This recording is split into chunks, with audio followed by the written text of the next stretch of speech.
What's going on, guys? Today we are going to talk about swim baits, and specifically what I want to talk about is how to tell if you're throwing the right jig head for the swim bait that you're using, because all too often I see guys overpowering their swim bait, and I'm going to break down exactly what I mean by that and how to make sure you're throwing the right swim bait for the situation you're using with the right head in there to catch more fish and not overpower your swim bait. So how many times have you been fumbling through your box trying to figure out what jig head to put in the swim bait that you're throwing? I know I've sat there for 5 minutes, it seems like, trying to figure out if the head is too big for the swim bait, and I always end up with a controversial answer from my buddy, or I end up doing the that'll be fine, right? How many times have you done that? I've done it a ton of times. Well, I've kind of figured out a little formula that helped break it down. So the first thing that I want to talk about is the gap from the hook point to the body. What I like to do is take that measurement, and then if that measurement is bigger than where that hook goes into the swim bait to the back, then I know it's too big. And I know that was kind of confusing, but so let's look at it like this. The distance from the tip of the hook to the top of the swim bait.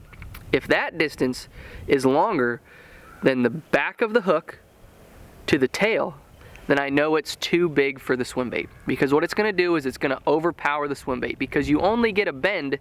You can see if you look how that swim bait bends, it only starts to bend where after that hook, because that hook kind of keeps that body straight. And so if your hook is too long, it's going to take away all the roll and all the action out of that swim bait. So when I'm looking at it, I want to make sure that my hook doesn't extend into the body more than half. I like to keep it less than half of the body of that swim bait, because if it's less than half the body, that's going to give me more than half the body to kick and roll, which is going to give me a ton of action. Because it really doesn't matter a whole lot when you get into some of these bigger swim baits, because there's so much kick and roll that you get more leeway. Where it really starts to dial down is when you get into some of these finessier swim baits. That's where we see guys go wrong with it day in and day out. When you get into some of these smaller swim baits like we have here, we have this Divine swim bait, and you can see that's a finesse style hook, but you can still see that hook point only goes halfway through that swim bait, and that distance from the tip to the back is a lot less than that distance from the bend of the hook to the tail. That's the way I look at it, because there's so many different types and styles of hooks out there, from this 6th Sense Divine head to this 6th Sense finesse head, and you see how the gap in those hooks is incredibly different.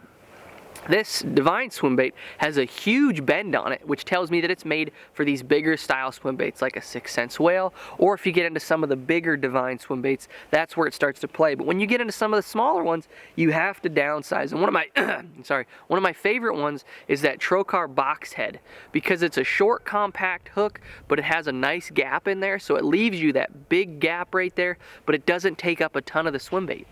And so it still gives that body a ton of roll. Like on this diesel minnow, it gives it a ton of roll and a ton of kick. And that's where it's important when you get into these finessier style swim baits, because there's not a whole lot of kick and roll.